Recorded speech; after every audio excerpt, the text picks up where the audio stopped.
Hello दोस्तों, आप देख रहे हैं साहित्य रश्मि और मैं हूं आपका प्रिय दोस्त विजेंद्र कुमार राय।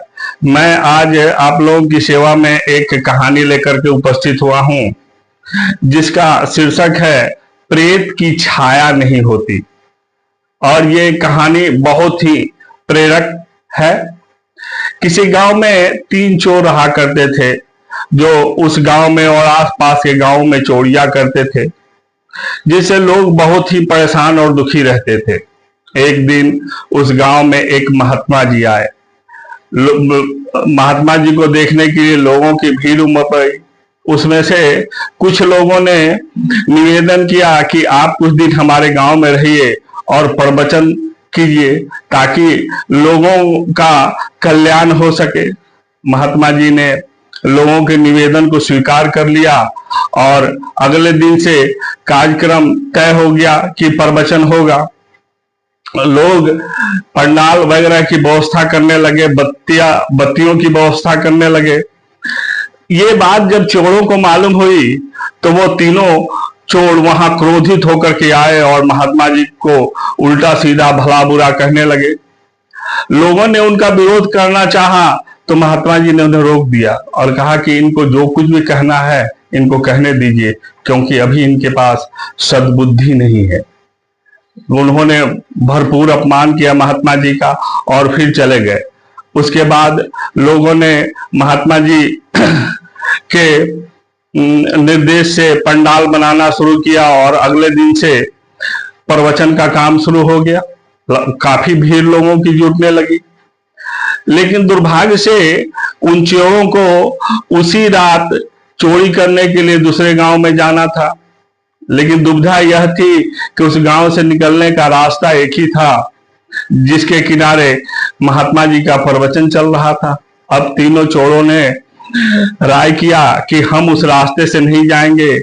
जहां तक पंडाल का प्रकाश फैल रहा है उसके बाहर बाहर ही हम खेतों के रास्ते से दूसरे गांव में जाएंगे, और हमारे कानों में महात्मा जी की आवाज सुनाई न दे, इसके लिए हम कानों में रुई डाल लेंगे, ठूस लेंगे। उन्होंने अपने कानों में रुई ठूस लिया और पंडाल के बाहर बाहर दूर खेत के रास्तों से तेजी से भागने लगे। उसमें से जो पीछे चोर चल रहा था, सबसे पीछे था, उसे ठेस लगी और वह गिर पड़ा और उसके कानों में जो रुई पड़ी थी वह नीचे गिर गई। इसी समय महात्मा जी की आवाज उसके कानों में पड़ी कि प्रेत की छाया नहीं होती। तुरंत इसके बाद वह बात सुनकर के तुरंत अपने कानों में रुई ठूसा और तेजी से भाग गया। जब ये तीनों चोर किसी दूसरे गांव में पहुंचे तो गांव के बाहर एक स्थान पर बैठ करके चोरी की योजना बनाने लगे। लेकिन तभी योजना बनाते वक्त राजा के सिपाहियों ने उन्हें पकड़ लिया। उस समय चोरी के खिलाफ बहुत ही कठोर दंड था, फांसी की सजा। सिपाही चोरों को ले जाकर के जेल में बंद कर दिए। अब तीनों चोर अब अपने दुर्भाग्य पर आंसू बहाने लगे। और उधर एक बात उस समय प्रचलित थी कि राजा ही न्यायाधीश होता था और राजा ही किसी अपराधी को दंड देता था। लेकिन राजा के विषय में एक बात ये प्रसिद्ध थी कि राजा बहुत ही न्यायप्रिय और प्रजा पालक था। वह हर बात की जांच पूरी बारीकी से करके ही निश्चय करता था या किसी को दंड देता था। एक बार थी, इधर तीनों चोर तो इस चिंता में डूबे हुए थे कि कल राजा क्या फैसला सुनाएंगे। तभी आधी रात का समय था और एक भयानक आकृति उनके सामने प्रकट हुई, जिसे देख करके ये तीनों चोर डर गए। उस आकृति ने कहा कि तुम लोग डरो मत, मैं तुम लोगों का पूर्वज हूं। मैं प्रेत योनि में घूम रहा हूं और मैं तुम लोगों की रक्षा करने, तुम्हारी जान बचाने आया हूं। इसलिए सच सच बता दो कि तुम लोग चोरी की है या नहीं, या तुम लोग चोर हो या नहीं। दो जो चोर थे वो अपना अपराध उस आकृति की बातों में आकर के अपना अपराध स्वीकार करने के लिए तैयार हो गए थे मन ही मन। लेकिन एक तीसरा चोर जिसे महात्मा जी की बात उसके कानों में पड़ी थी, उसे एकाएक याद आई कि प्रेत की छाया नहीं होती। उसने समझ लिया, उसने देखा कि प्रकाश की मध्यम रोशनी में उस आकृति की छाया धरती पर फैल रही थी। उसे संदेह हुआ। उसने सोचा कि जरूर ये कोई शाही चाल है और सच्चाई जानने के लिए ऐसा किया गया है।